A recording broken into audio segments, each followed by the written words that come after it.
ಬೆಂಗಳೂರಿನ Rameswaram cafe blast ಸಂಬಂಧ ಈಗ ಪ್ರಮುಖ ಆರೋಪಿಯಾಗಿರುವಂತಹ ಮುಸಾವಿರ್ ಹುಸೇನ್ ಅನ್ನ ಎನ್ಐಎ ಅಧಿಕಾರಿಗಳು ಕರ್ಕೊಂಡ್ಬಂದು ಮಹಾಜರು ಪ್ರಕ್ರಿಯೆಯನ್ನು ನಡೆಸಿರುವಂತದ್ದು ಈ ದೃಶ್ಯದಲ್ಲಿ ನೋಡಬಹುದು ನೀವು.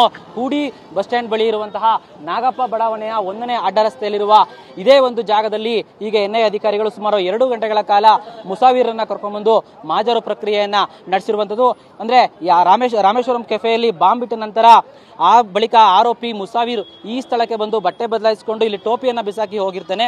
ಈ ಕಾರಣಕ್ಕಾಗಿ ರಾಮೇಶ್ವರಂ ಕೆಫೆಯಲ್ಲಿ ಇವತ್ತು ಮಹಾಜರು ಪ್ರಕ್ರಿಯೆ ಮುಗಿಸಿ ಇಲ್ಲಿ ಈಗ ಮಹಾಜರು ಪ್ರಕ್ರಿಯೆಯನ್ನು ಸಹ ಮುಗಿಸಿ ವಾಪಸ್ ಕರ್ಕೊಂಡು ಹೋಗಿರುವಂತದ್ದು ದೃಶ್ಯದಲ್ಲಿ ನೋಡಬಹುದು.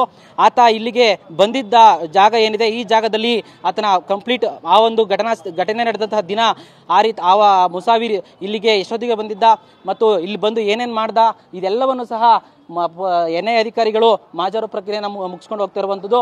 ಇನ್ನು ಈ ದೃಶ್ಯದಲ್ಲಿ ನೀವು ಕಾಣಬಹುದು ಈ ಒಂದು ಮುಸಾವಿರು ಇಲ್ಲಿ ಹಾಕಿದ್ದಂತಹ ಪ್ರತಿಯೊಂದು ಹೆಜ್ಜೆಯನ್ನು ಸಹ ಮಹಾಜರು ಮಾಡಿರುವಂತದ್ದು ಎನ್ಐಎ ಅಧಿಕಾರಿಗಳು.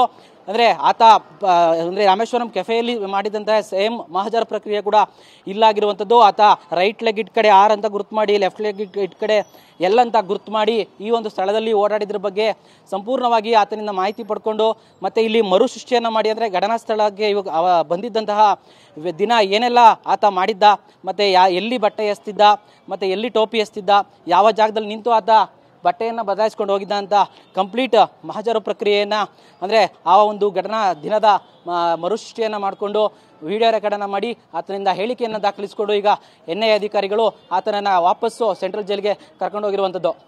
ಕ್ಯಾಮ್ರಾಮನ್ ರಮೇಶ್ ಜೊತೆ ಪ್ರದೀಪ್ ಚಿಕ್ಕಾಟಿ, TV9 ಬೆಂಗಳೂರು.